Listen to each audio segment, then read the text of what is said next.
Hello everyone, আবার চলে এলাম তোমাদের সাথে নতুন একটা মিনি ব্লগ নিয়ে। অনেক দিন পর কিন্তু তোমাদের সাথে কোনো ব্লগ ভিডিও শেয়ার করছি, কারণ আমার এত পরিমাণে ঠান্ডা লেগেছে যে আমি কথাই বলতে পারছিলাম না। সেটা তোমরা আমার ভয়েস শুনেই বুঝতে পারছো। আর দিনটা কিন্তু ছিল 8ই মে, আমার মাসির বাড়ির পাশে কিন্তু কালী পূজা। সেই উপলক্ষে কিন্তু আমি মাসির বাড়ি গেছিলাম। আর মাসির বাড়ির পাশে যে কালী মন্দিরটা আছে সেখানেই কিন্তু কালী পুজো। আর মাসিদের এবার মানসিক ছিল যে এবার ঠাকুর দেবে, তাই সেই জন্যই আমি গেছিলাম। সকাল থেকেই কিন্তু স্নান টান করে রেডি হয়ে নিয়েছি।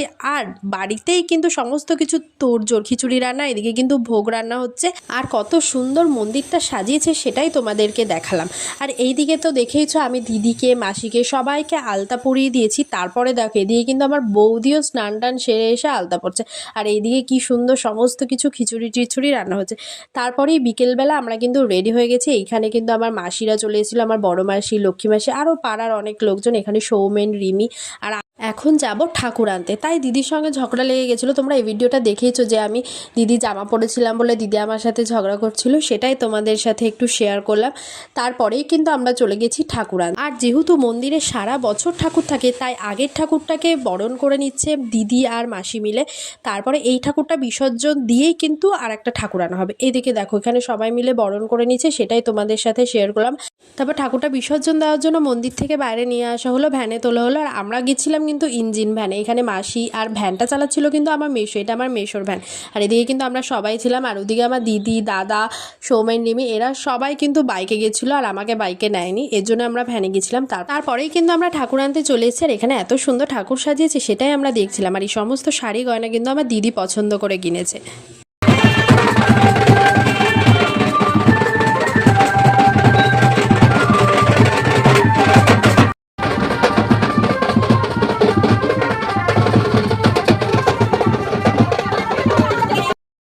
তো তোমরা তো দেখলে যে আমরা নাচতে নাচতে ঠাকুর নিয়ে এলাম। আর অনেক দূরে কিন্তু ঠাকুর তৈরি করতে দেওয়া ছিল, সেখান থেকে ঠাকুর নিয়েছি। আর আমরা কিন্তু সারা দিন উপোস ছিলাম। এই নিয়ে কিন্তু আমার দ্বিতীয়বার কালী পুজোর উপোস করা। প্রথম কালী পুজোটা দেখেইছো তোমরা যে কাকাদের বাড়িতে কালী পুজোতে আমরা উপোস করেছি, আর দ্বিতীয়বার এই কালী পুজো। আর এটা কিন্তু শুরু হয়েছিল কালী পুজোটা রাত 12টার পর থেকে। আর কাকাদের বাড়ি কালীর পুজো তো দুপুরের মধ্যে শেষ হয়ে গেছিলো, তাই বেশি অসুবিধা হয়নি। আর এখানে সারা দিন রাত উপোস করে আমাদের খুবই কষ্ট হচ্ছিল। আর এতটা গরম পড়েছিল, তার উপরে শুধু শরবত ছাড়া কিন্তু আমরা কিছুই খাইনি। এখানে দেখো এক এক করে কিন্তু সবাই বরণ করে নিয়েছে। প্রথমে মাসি করে নিল, এখন দিদি বরণ করে নিচ্ছে, তারপরেও কিন্তু বৌদি বরণ করে নেবে।